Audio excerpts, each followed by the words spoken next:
La semana pasada el debate entre el diputado Pacini y el diputado Iglesias terminó fuerte y terminé involucrado yo mismo en esa discusión porque el diputado Iglesias se quejaba de haber tenido menos tiempo que su oponente, su casual oponente. Así terminó el debate la semana pasada. 2 a mí ahora y cierra él. Bárbaro. Pues yo te voy a contestar. Si me dejás contestar esa parrafada, yo te la contesto. Entrando otra vez en tu juego chicanero. Él hizo, no es un juego chicanero. Sí, me chicanea, porque yo no dije que encierra. Hace 4 minutos. La verdad que chicanear al otro, no me chicanees a mí. Le estás dando 4 minutos. Y después sí, ahora empatamos, 2 y 2, soy ecuánime. No, tengo que cerrar y sé que vos no tenés punto. ¿Que no tengo punto de qué? Sí, que no tenés punto. ¿Sobre qué? No, para cerrar. Te enojaste cuando quise marcarte que cierres para que hable el otro. Entonces, trato de probar un nuevo método que es 2 minutos cada uno. Bueno. Entrando por última vez en tu juego chicanero, te pido, empieces vos así cierra él. No, déjame contestar eso porque me parece... Después decir lo que quieres. No, pero un tema de tiempo realmente. Es muy sencillo esto. Es muy sencillo esto. Primera cosa, la asignación universal por hijo es el ingreso ciudadano a la niñez. Él te va a traer o no las declaraciones de Pratgay. Pero yo te voy a invitar de nuevo y vamos a repasar este debate en el que fui chicaneado 4 veces por un invitado, como no me pasó nunca en la vida. Y vamos a repasar quién habló más tiempo. Vamos a sumar los minutos. Bien. Y a lo mejor me pedís disculpas. La única verdad es la realidad, nada más que a lo mejor me pedís disculpas. La única verdad es la realidad. A ver, yo aludía a una permanente queja que volví a ver el programa, todo el programa, y es la queja de que tuviste menos tiempo, a mí no me dejan hablar, etcétera. No, sobre todo sobre las interrupciones, pero es cierto que hicimos las cuentas, y sin intervención de Moreno, hay que decirlo, y he hablado yo más que Ariel Pacini, así que te pido disculpas. Hoy vamos a discutir 2 cuestiones de fondo. Primero, las que quedaron pendientes, frases que el kirchnerismo le atribuye al sector de Carrió y que prometió traer la documentación. Y por supuesto vamos a hablar de la cuestión pobreza, que fue la que de algún modo atravesó, la cuestión que atravesó todos los debates que fui viendo en esta mesa todo el año. Al final, cuando un opositor y un oficialista discutían, terminaban hablando de eso, si efectivamente este gobierno había ayudado o no a los sectores más desprotegidos, y es el debate de esta noche. Yo cumplo con mi misión. Primero me disculpo por el tono al final y segundo te hago entrega de el video del programa y un Excel que, contra lo que vos sostuviste la semana pasada, dice que hablaste un 50% más de tiempo que tu compañero. Medido minuto por minuto. Yo hablé Estudialo. 15 minutos, vos el 11 y vos 6. El 10 y yo 6. Admitiendo que tus intervenciones hayan sido neutrales, hablé más que Pacini, así que pido disculpas oficialmente. Yo creo que no es un problema de quién habla más. No, por eso. El problema es lo que hay que decir, lo que es de la sustancia. Superemos el tema. Nos quedan 2 cuestiones. Vos citaste una frase de Pratgay a propósito de lo que llamás habitualmente las predicciones de Carrió, y era como... Pusiste en palabras un enojo del kirchnerismo sobre la oposición que ejercen desde la coalición cívica. Y vos trajiste información sobre pobreza. Propongo ir a lo primero y luego al otro. Sí, te escucho. 30 de septiembre del año 2007, reportaje del domingo Diario Perfil. Le preguntan a Pratgay si hay que enfriar la economía. Y dice, eso lo decidirá el votante. Moralmente hay que decirle a la gente lo que uno cree. Pero también lo dice Carrió. También lo dice Carrió en un reportaje en el suplemento económico de Clarín, donde habla de preservar un dólar alto pero no salvaje, eufemismo para decir que el dólar estaba muy alto y que había que bajarlo, y enfriar a la economía para ir a un crecimiento sostenido de larga duración. Yo como me puse a buscar, también encontré declaraciones de Pratgay que decían no descarto que haya nuevas cuasimonedas, cosa que no pasó.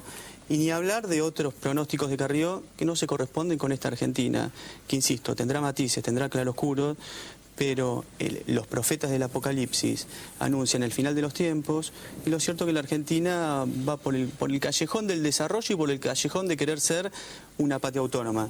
Quieren dejar a la sociedad sin prensa libre, no porque es demasiado fuerte. Volvieron las profecías, cuando se estatizan los fondos jubilatorios, dice Carrió, en 6 meses no vamos a tener un peso para pagarle a los jubilados. En 6 meses, otra profecía que no se cumplió. Etcétera, etcétera. Si el gobierno no cambia, no llegamos a diciembre. Esto lo dijo hace unos años. Elecciones presidenciales anticipadas. Es decir, la construcción de un clima que no se corresponde con el país real. Está el país virtual y el país real que quiere laburar, que quiere despertarse temprano y que quiere construir esta patria. La primera de las cuestiones entonces quedó pendiente la manera de oponerse de la coalición. No, yo digo simplemente, nos quieren hacer parecer como el monstruo neoliberal, ¿no? Yo digo, este es el marco de propuestas económicas del 2007 con el cual yo fui como diputado y elaborado por el equipo de Pratgay, ¿no? Dice, la política fiscal debe moderar los ciclos económicos e introducir un sesgo más progresivo en la distribución del ingreso. Para el primer objetivo se requiere que en los años en que el crecimiento económico esté por debajo del potencial, el gasto público pueda crecer por encima de la recaudación. Y pues se requiere una reforma tributaria que grave más a los que más tienen y menos a los que menos tienen, etcétera. Este es con respecto al famoso enfriamiento, me parece que la mejor es contestar con hechos. Pratgay fue el presidente del Banco Central en el periodo, en los años 2003 y 2004. Cuando él llegó, el año 2002, precios mayoristas, inflación 77%, precios al consumidor 25%. Cuando él se fue, la inflación a fines del 2004 había sido del 7,4%, o sea, había precios mayoristas del 77 al 7% anual y precios al consumidor del 25% al 4% anual. Crecimiento del país en esos 2 años, 8,8% en el 2003, 9% en el 2004. De manera que la idea de que bajar la inflación es incompatible con el crecimiento está desmentida por una práctica política, efectivamente, que además el gobierno en ese momento era el gobierno, si no me equivoco, de Néstor Kirchner. De manera que esta cosa del monstruo que quiere que para bajar la inflación hay que enfriar la economía es una falsedad. Con respecto a las otras cosas que dijiste, lo decían ustedes, no nosotros. Fondos jubilatorios, lamentablemente la profecía nuestra se ha cumplido. Es decir, el gobierno, nosotros decíamos sí a la jubilación estatal, no a la apropiación de los fondos jubilatorios de las AFJP, porque no van a ir a los jubilados, van a ir para otras cosas. Sí, y el gobierno... Sí, vos votaste en contra. Sí, y el gobierno hizo exactamente eso, se quedó con los fondos jubilatorios, más de 100.000 millones de pesos, y cuando llegó el momento de darle el 82% a los jubilados, propuesta de la oposición, dijo no hay fondos suficientes, confirmando lo que nosotros dijimos. Con respecto a las elecciones anticipadas, me parece que un gobierno que adelantó 6 meses las elecciones de diputados al momento de la asunción no tiene ni que abrir la boca sobre ese tema. A ver, pero yo insisto, en 6 meses no vamos a tener un peso para pagarle a los jubilados. Los jubilados no solo siguen cobrando, sino que además siguen cobrando con los 2 aumentos jubilatorios previstos por ley. No había movilidad automática en la Argentina, porque eso en los 90, ¡pum!, se desmanteló. Eso fue una iniciativa de gobierno que tiende a actualizar el haber de los jubilados. Entonces, yo lo que digo es lo siguiente, que la dirigencia política discuta pobreza, está bien, es correcto. ¿Por qué discutir los temas de verdad? ¿Sí? No ir a la superficie de las cosas. Dice la presidenta cuando asume en el discurso ante la Asamblea Legislativa, mientras haya un solo compatriota sin derechos, significa que nuestra tarea no habrá terminado. Entonces, nosotros decimos, ¿terminó? ¿Vivimos en el país de los sueños? No, queda mucho por hacer. Cuando uno compara esta Argentina con la Argentina del 50-50, evidentemente queda un largo recorrido por hacer. Lo que no podemos hacer es cerrar los ojos a la realidad y construir escenarios tremendistas, porque construyen climas políticos y nos hacen mal a todos. Cuando la CEPAL dice hoy que la reducción de la pobreza y la desigualdad en América Latina, en Argentina, ha sido extraordinario, y dice, la Argentina es uno de los 2 países más con menor pobreza en la región, ya no lo está diciendo el INDEC y el oficialismo y el diputado Kunkel, lo está diciendo la CEPAL. Pero si no alcanza con la CEPAL, lo dice el PNUD. Pero si no alcanza con el PNUD, basta recorrer cualquier barrio de la geografía nacional para entender que la mamá que cobra la asignación universal, que la ama de casa que no tenía jubilación ni obra social y hoy la tienen, que el padre de familia que dormía hasta el mediodía porque no tenía laburo y no podía bancar la olla en la casa y perdía la autoridad paterna y se desintegraba la familia. Ahora, hoy se levanta a las 6 de la mañana en bicicleta. Ahí estamos pasando al segundo tema. Primer tema, entonces, quedaron claros los 2 puntos de vista. El gobierno dice, un diputado afín al gobierno, por supuesto, dice, las profecías de la oposición no se cumplieron, ven un mundo que no es el real, vos decís las profecías se cumplen más de lo que ellos dicen. Palabras más, palabras menos, entiendo que por ahí va el debate. Pero ahí se mete en la segunda cuestión, que es la que tiene que ver con la pobreza y que fue la que atravesó todos los debates que tuvimos aquí en el ciclo, y es para lo que tengo estos minutos finales. Decime. Sí, rápido. La presidenta acaba por un DNU de redistribuir 30.000 millones de pesos del sobrante del presupuesto falso que presentaron y que recaudaron, como dijimos nosotros que iba a suceder este año, sucedió 30.000 millones. A los jubilados fueron 2.000 millones. Y la suba automática de los jubilados, nuestra propuesta hubiera subido más de la que hizo el gobierno. De hecho, el gobierno, sin presión, sin ninguna presión, había subido en la primera parte del año 8%. Bajo la presión de la oposición, votando el 82%, lo subió el doble, el 16%. Eso todavía lo tienen que explicar si fue el gobierno o fue la oposición. Lo que dice la CEPAL y el PNUD se basa en los datos que proporcionan los gobiernos, es decir, los que da el INDEC de Guillermo Moreno. Y ese es el siguiente punto. Por eso es que yo traje los gráficos, porque Ariel decía que nosotros no teníamos bases en qué fundamentarlo. Esta yo no sé si me toma la cámara, si se alcanza a ver, espero que sí. Esta es la inflación de todo el periodo kirchnerista. Esta línea negra es la inflación del INDEC. Y todas estas líneas que ustedes ven acá... Permíteme. Sí, ahí está. Estas líneas que ven acá son las mediciones de la inflación, no de las agencias privadas, sino de las provincias, muchas de las cuales son kirchneristas. La Pampa, Entre Ríos, Salta, Jujuy, Tucumán, Mendoza, Buenos Aires. ¿Cuánto da la inflación según ese gráfico? Déjame que yo te lo explico. Lo interesante de todo esto es que la línea del INDEC va en el medio de las líneas provinciales, porque efectivamente la inflación en el país es más o menos la del resto de las provincias, hasta el momento de la intervención de Moreno, enero del 2007. Acá lo que se ve es esto. La inflación en las provincias se dispara y va a una media del 24% por año, que es casualmente lo que aumentaron los salarios por este mismo gobierno, o casualidad. Y la del INDEC va por acá abajo, completamente por debajo, alrededor del 8 o 9%, esa es la inflación de Moreno. Cuando uno corrige la situación de pobreza, y este es el gráfico más interesante para quitarle... el gobierno, ¿qué es que lo está diciendo? Está tratando de convencer a la gente diciendo, roban, pero distribuyen. Esta es la verdad de la distribución. Estas son las crisis argentinas. Esta crisis es la hiperinflación. Esta crisis es la del 2001. Como bien se puede ver, en el momento de las crisis hay un aumento vertical de la pobreza. Y cuando el país se recupera y la economía se pone en movimiento, hay una disminución vertical de la pobreza en los dos casos. Con la primera fase de la convertibilidad, igual que con el kirchnerismo. En cifras, 20 puntos, 25 puntos en 2 años para los primera parte de la convertibilidad, 30 puntos en 4 años, menos para el kirchnerismo. Ahora, cuando el gobierno, ¿qué es lo que dice? El gobierno dice, la inflación es esta. Mentira. Entonces dice, la pobreza, la canasta familiar está mucho más barata de lo que está y la pobreza sigue bajando. Cuando uno corrige esto y en vez de tomar la cifra mentirosa del INDEC, toma la de las provincias, que son cifras oficiales, encuentra este nivel de pobreza, que está cercano al 30%, que muestra que está mesetada, que sí, que disminuyó en la salida de la crisis, pero el modelo no la puede solucionar y que es más alta como media de la media de los años 90. Ahora, que ya fueron suficientemente desiguales, porque obviamente no es para defender el modelo menemista, sino para decir que lo han hecho tan mal como Menem. ¿Cuántas palabras y cuán enrevesadas para negar una realidad que vemos con solo salir de acá y recorrer cualquier barrio? Pero entonces, pero los datos, yo te pregunto cuánto da esa inflación y da por debajo, por ejemplo, del 800% de actualización de la jubilación mínima. ¿Que alcanza? No, falta mucho. ¿Sí? Y falta mucho y quédense tranquilo que vamos a seguir profundizando la recuperación de las jubilaciones en la Argentina. No parece, con el veto parece que no estaban por ahí. No es así, 800%, ¿eso también es mentira? No, y da por encima incluso de la medición que vos traes acá. Jauretche decía, cuando nos explican algo de la economía y nos cuesta entenderlo es porque nos están metiendo el perro. Y yo siento que estos argumentos sofisticados e ininteligibles pretenden tapar el sol con la mano, ¿sí? ¿Y qué nos dice el sol? ¿Qué ilumina el sol? Que hay una Argentina pujante, que crece, que construye empleo, que tiene políticas sociales de inclusión. Esa Argentina no tiene nada que ver con la Argentina de los pronósticos agoreros.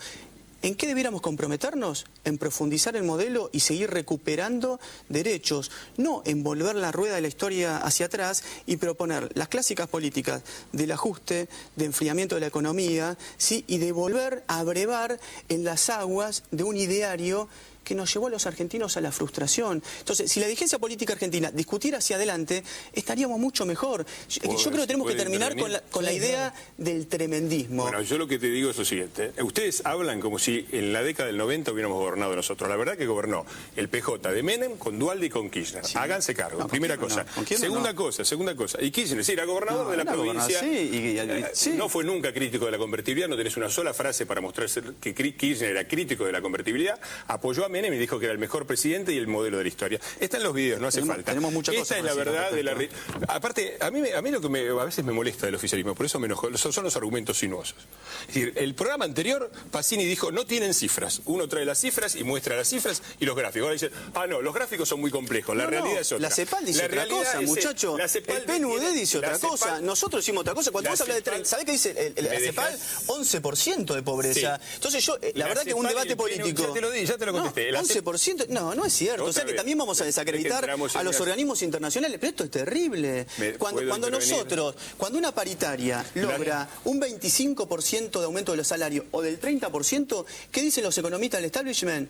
Qué locura, che, no se les va la mano. Después hablan de inflación del 30%. ¿En qué quedamos? Nosotros no decimos ¿En qué quedamos? Nosotros no decimos eso, nosotros no hemos dicho... Mirá lo que dice Carrió. Mirá lo que dice Carrió. Perdón, déjalo contar. Cuando hablamos de la inflación, yo te dije que la inflación era 24% y además dije que era el 24% de la actualización de los salarios. Jamás vas a encontrar una palabra nuestra de criticar el aumento de salarios de acuerdo a la inflación. Lo cierto es que la inflación es esta. Lo segundo, CEPAL y PNUD se basan en que los gobiernos, la información que le dan los gobiernos, confiando en que los gobiernos nos dan información trucha. La Argentina da información trucha, acá está, de acuerdo a lo que dicen las provincias. Y esta es la verdad de la redistribución de la riqueza. Esta es la verdadera redistribución de la riqueza. ¿Sabés qué es esto? Estos son los subsidios a las empresas de este gobierno tan progresista que arrancó con 4.700 millones de subsidios directos a las empresas y termina ahora con 43.900 millones de pesos subsidios directos a las empresas en el año 2010. Casi el 10%. Que le expliquen no el 10%, casi 10 veces, que expliquen cuáles han sido los salarios y las jubilaciones que han aumentado de 10 veces. Señores, minutos finales para que no nos pase como la otra vez. Y yo quiero meter una pregunta que tiene que ver con el día. Después lo dejo cerrar. Sí. ¿Qué pasó hoy en la elección de las autoridades de la Cámara? No, fue nada del otro mundo. Se reeligieron las autoridades de la Cámara para el año 2011. Hubo un cambio en el radicalismo. Sale Alfonsín como viceprimero y entra Aguad en función de una propuesta del bloque radical. Lo cierto que pese a haber tenido la menor producción legislativa desde el año 87, nosotros no queremos dramatizar esto. Queremos decir, es un momento para reflexionar y cambiar algunas prácticas. El otro día decíamos, nosotros pudimos convertir en ley una sola iniciativa, la ley de matrimonio igualitario. Ojalá que el 2011 encontremos un Congreso que, lejos de constituirse como máquina de impedir, pueda abrirse primero a la realidad, que abra la ventana de la realidad, que la realidad inunde a la dirigencia política opositora, que deje de ser la máquina de impedir y que se siente a la mesa de la construcción de los grandes consensos y de las políticas de Estado que sin duda necesitamos. La ley de matrimonio igualitario la votó el 80% afirmativamente, el 80% del bloque de la coalición cívica y el 50% del bloque del Frente para la Victoria, tanto para ir a las cifras concretas. Segunda cosa, con respecto a la máquina de impedir, yo quiero mencionar la máquina de impedir. La máquina de impedir ha sido el Ejecutivo impidiendo que funcionara el Congreso. Veto al 82%. No han dado quórum, no como episódicamente en alguna sesión como podría ser racional. Todo el año no han dado quórum. Mayoría, Fernando, ¿cómo puedes explicar? Te interrumpo, si es una interrupción. Sí, ¿Cómo puede ser? Si ustedes juntan 140 diputados para repartir cargos y prebendas, después no pueden juntar 129 para constituir quórum. Durante 7 años nosotros constituimos quórum, construimos mayoría para llevar adelante nuestro programa de gobierno. ¿Cómo puede ser responsabilidad nuestra? Tenés razón. Fernando. El gobierno ha vetado el 82%. No ha dado quórum como sistema, ha bloqueado las comisiones, hemos tenido que emplazar a las comisiones para que funcionaran, ha apelado al levantamiento escandaloso de sesiones y ha querido imponer un presupuesto falso, trucho, sin tocarle una coma. Ahora, una parte de la responsabilidad, y en esto tiene razón Pacini, es de la oposición, porque yo me avergüenzo que hoy hayamos votado, una parte de la oposición haya votado a Patricia Fadel como autoridad de la Cámara. Después de lo que pasó, después del levantamiento escandaloso de esa sesión en que Fadel se sentó y dijo, a ver, votamos sin llamar a los diputados que estaban ahí, teníamos quórum, jamás pasó eso en el Congreso en la historia, y después de lo que pasó con Houghton, la verdad que una parte de la oposición se preste a que el oficialismo consagre de nuevo a Fadel dentro de la Cámara es una vergüenza de las cuales se tendrán que hacer cargo los que votaron a favor. Nosotros nos abstuvimos en general. Yo te recuerdo que con... Ahora sí me quedan 5 de verdad, Ariel, perdón. Nosotros en las internas del Grupo A no nos metemos, pero insistimos. Dijeron que el año pasado cambiaba la práctica legislativa en la Argentina. No pudieron administrar una Cámara de Diputados, mucho menos pueden ofrecer una alternativa de gobierno en la Argentina en el año 2011. Nosotros insistimos, fuimos elegidos para gobernar, no tenemos presupuesto, seguimos gobernando. No tenemos delegación de facultades, seguimos gobernando. Tenemos un Congreso adverso, lo señalamos, pero seguimos gobernando. El año 2011 va a continuar. El crecimiento económico a tasas importantes, la recuperación de empleo, la política de desendeudamiento y fundamentalmente la construcción de mayores espacios de autonomía nacional. Crecimos 8 años, podemos crecer 20 más. Y este país puede ser alucinante y muy diferente al que tuvimos. Ojalá que la utopía, que siempre la tuvimos hacia el pasado, tenía que ver con...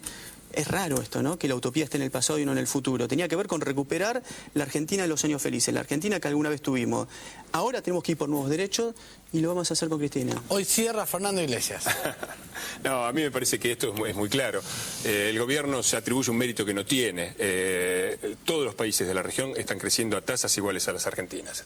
Y la verdad que esto de decir, Argentina entró en crisis en el 2001, cuando entraron en crisis todos los países emergentes y de medio desarrollo. En 5 años entraron en crisis en una gran sucesión, México, Brasil, Rusia, Tailandia, todos los países de medio desarrollo entraron en crisis en el 2001. Hoy todos los países emergentes están todos creciendo. Está creciendo Brasil, está creciendo Perú, está creciendo Uruguay, todos a las mismas tasas que las argentinas. La Argentina ha desperdiciado la oportunidad de cambiar, está desperdiciando la oportunidad de cambiar su perfil productivo hacia un perfil mucho más moderno. Seguimos vendiendo más o menos lo mismo que vendíamos antes y seguimos teniendo sobre todo un perfil social absolutamente injusto, con niveles de desigualdad y de brecha social similares al inicio de la crisis y con una disminución de la pobreza que, como se basa, igual que con el menemismo, solamente en el efecto derrame, sigue manteniendo un 30% de los argentinos en la pobreza y más o menos a la mitad de ellos en la indigencia. Eso no lo han podido solucionar y eso es lo que nosotros queremos solucionar de acá para adelante. Y no proponemos ningún modelo del pasado nosotros. La verdad